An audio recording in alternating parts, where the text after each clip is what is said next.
Hello Art12 and welcome to your demonstration on how to shade glass. And so these notes are in Google Classroom and it has shading reminders, value mapping glass, metal, or plastic because it's all shaded the same. So to learn, we're going to shade with the plastic. And then it has notes on for each item in the still life. So we will be referring to this quite often throughout the demonstrations. If you can print it, go for it. If not, it will be there for your reference. Okay, so you're going to need 2 half sheets, which you can get it out of your old set of papers or your new set. There's only 2 in your new set. The plastic cup out of the Ziploc bag. You're going to need your 2B and 6B shading pencils, your old school wooden yellow pencil, the blender that we used for the value worksheet, the mechanical pencil that's in the set, and then you're also going to need this pink eraser that's in your set and the other pink eraser. So I'm going to put that onto my pencil. If you don't have an eraser anymore, here you go. Or I like to save that eraser for erasing out tiny little areas. And so we would use this one to save the one below for other things later on.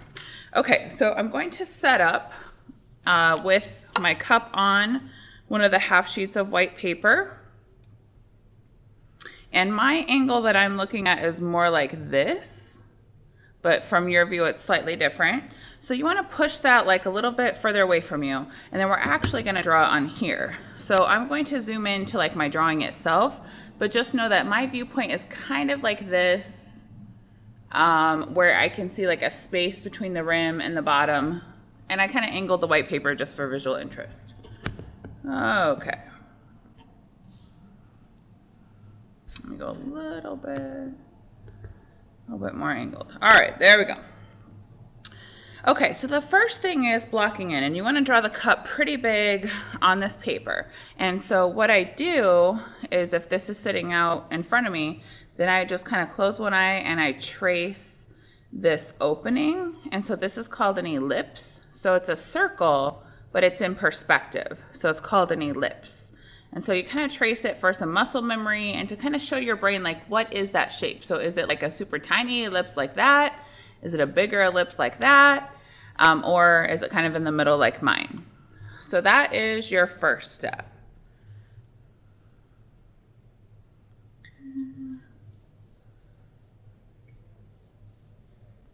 And so I'm holding my pencil at the very end. This is super light. You kind of just gotta find the ellipse. So I do a bunch until I kind of get the shape that it looks like, and it's very, very light. Okay, then on the side of the cup, I kind of hold my pencil to find that angle. So I close one eye, hold my pencil up to it, and then you can translate that to your paper.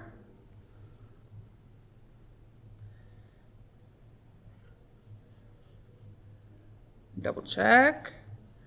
Okay, then I'm going to do the other side. And then I do notice that the rim or the opening or the mouth of the cup is a little bit bigger.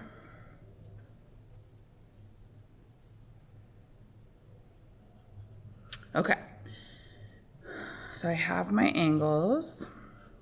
All right, then for the bottom part, so you can see that ellipse at the bottom as well. So I can see this part at the bottom. So then I am going to trace that in the air just to show my brain like what is that ellipse because it's different than the one at the top. And then I also look at how much space does it start from here to here, like how much space. So I'm looking from here to this part. So how much space is right here? Because that will help me with proportion or size. So let's say it's like probably about there.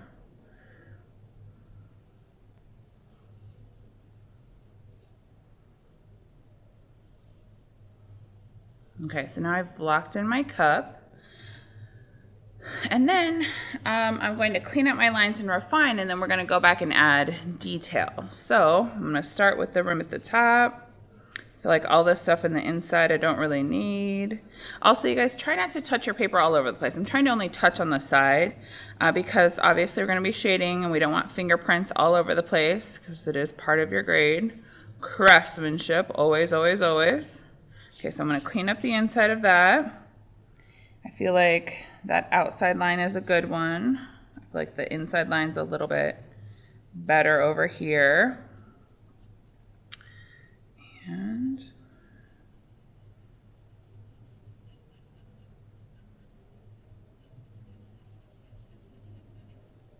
clean that up. Okay, so we'll clean up one more time.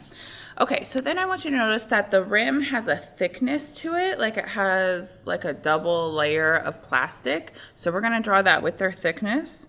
But before we do that, I am going to refine my outline. So I'm trying not to draw heavy and dark, but I also want a definite line to use for shading.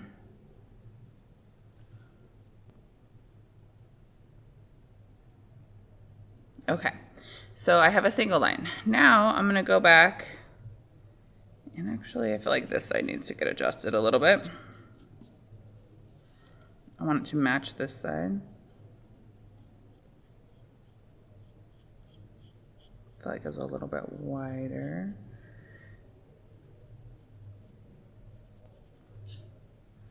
Ellipses and circles are like the hardest things to draw.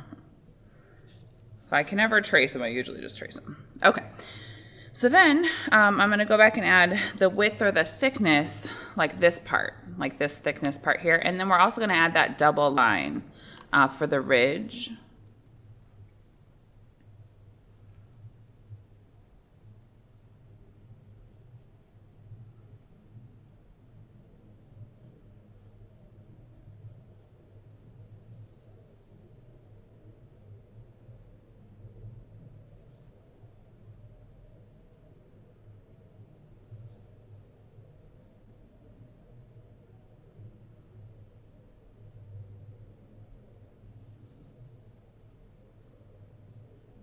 So very carefully trying to make sure it's even all the way around.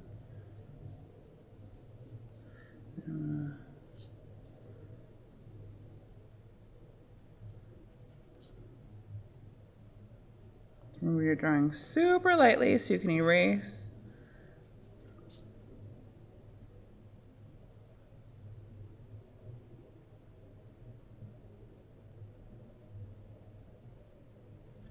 Okay, so now I have that double line there. Then I'm gonna go back in the inside and I'm gonna look at where I have that other double line for the ridge at the top. And then it's similar to what we learned about the letters in One Point Perspective, where they countersink into each other. So it just kind of sinks into itself, that curve.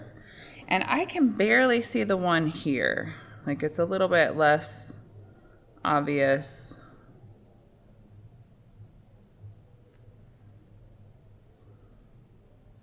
In the front. And so if you can see more of it, draw more. If you can't see it, don't draw it.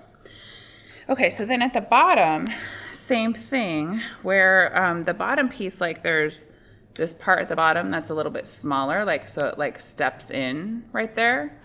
So I can actually see that. So therefore I'm going to add it at the bottom.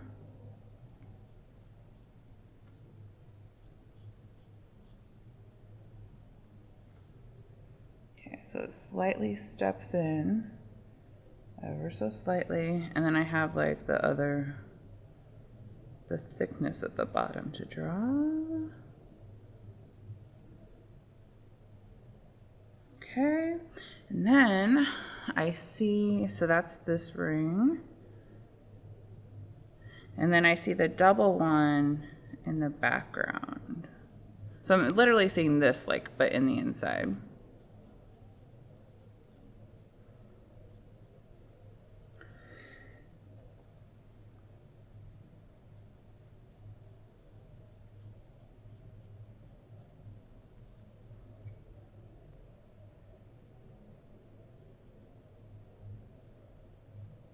Okay, so actually that looks a little funky right there.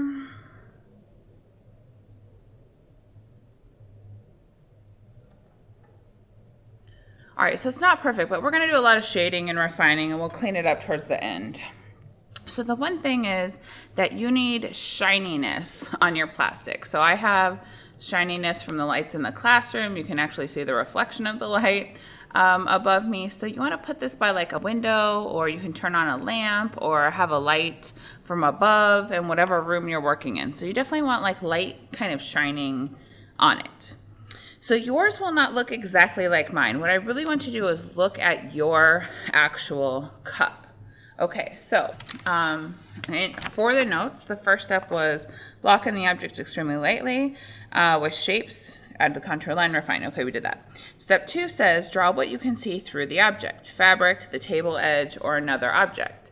So what I can see is that white paper. So that's what I'm going to draw. So I'm going to hold my pencil up to the angle of the paper I can see, like I'm holding it up. Because I have paper that starts probably about here. So I'm closing one eye, holding it up. Okay, so, and that white paper is going to end up going off the page. Okay, so then I'm looking at how it passes through this rim. So plastic or glass does distort, like make it look funky and different. It distorts whatever is showing through it. So now I have my white paper and it ends probably about here. And it's a little bit wobbly. So it doesn't look perfectly straight because the plastic is distorting it. So notice how it's not perfectly straight as it moves through the cup. But then for that same angle,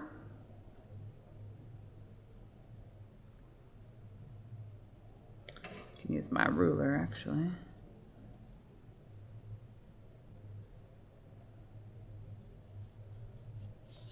Okay, so there's my white paper as it moves through the cup. And then if you were to draw something, if there's something else behind it, like I can actually see my desktop back in there, but I feel like it's really just value, there's nothing else. But if you have something sitting back there and you want to draw it in there, then you're going to draw it in there. All right, next it says outline the highlights and label with a W. So we're going to outline the super shiny white parts. Super shiny white parts. So I'm looking for, like I have like a streak of white there, and I'm going to put a really, really light W, like very light, super light. So my W is right there to tell me, hey, it's white, go around it, completely avoid it. And then I have like kind of some wobbly kind of streaks. And I'm going to say W, and we'll erase it out when we're all done. Let's see. Looking for, I mean, there's a lot of really light value because obviously it's clear plastic, but we want just the super straight up white parts.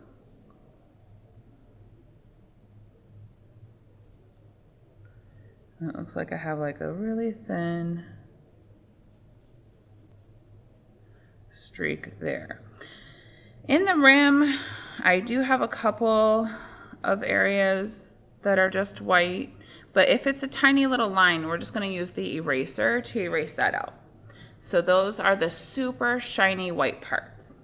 Next step is outlining the darkest part. So dark is relative. So dark at the bottom of the cup, if it's sitting on the paper, like it's, you know, darker in here. I would look at how I have like this shape. I would definitely, like my view is a little bit different, but I would look at how it's like darker on the edge. It's darker along the rim, which that we can just add in. So you're looking for shapes of darkness. But for me, my cup is in front of my desktop, so I do have some darker parts in the anything above the white paper. So you're looking for really, really, really dark values that have a shape to them. So I would say like over here, and I'm going to put a D for dark, and you can write a little bit heavier because that will kind of get covered up a little bit. You can disregard the numbers and the letters in here, but you're just looking for shape of value. Okay, so I have like a little bit of a darker shadow on that side. Okay, so then for me, it's different than it would be for you, I would assume. So look for your dark areas. I have a dark part here. And if it looks kind of fuzzy, just turn it into a shape.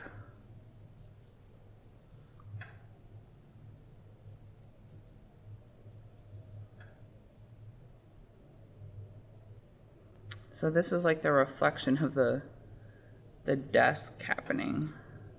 Dark and dark. Okay, so that part, it looks like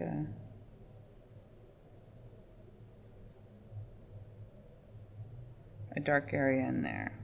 Everything else is kind of light and medium. So you're looking for your darkest parts. Okay. So then I look for shapes that have lighter value that are not white, or a medium value. So in the center of mine, kind of overlapping this dark part, I do have this area, and it's like fuzzy looking. It's not perfect, but we're going to go back and shade it to look fuzzy. I'm going to say it's medium, like this whole area. And then I have these lighter parts that aren't straight up white, but they are lighter. So I'm going to say that this is light, and it's light in here, and it's light in here. Okay, then I'm going to double check the bottom part. So I do have a dark part at the bottom on that side. And that's just like a little edge that's darker. Okay, so this is the value mapping. So it should kind of look like, if you've ever painted by numbers, kind of looks like that. So that way you know it's a map, like where am I putting what values? And it's going to look really shapy, and it's not going to look good at first, but then we'll go back and refine it and make it better. So do not copy mine. I want you to actually look at your cup. I mean, now this is like a different view, but maybe I have this view. So I would definitely draw those. I would draw that part. I would draw that little piece of white, that little piece. Then this is where I'm talking about, like this area is like kind of, sorry, let's do that. This area is kind of medium right here. The fact like that I have a darker value like right in here. So look at your cup and value map it. Try your best on your own. Okay, so take a minute, get that all that done, and then you will need your newspaper padding for part 2. Okay, good luck. See you in the next part.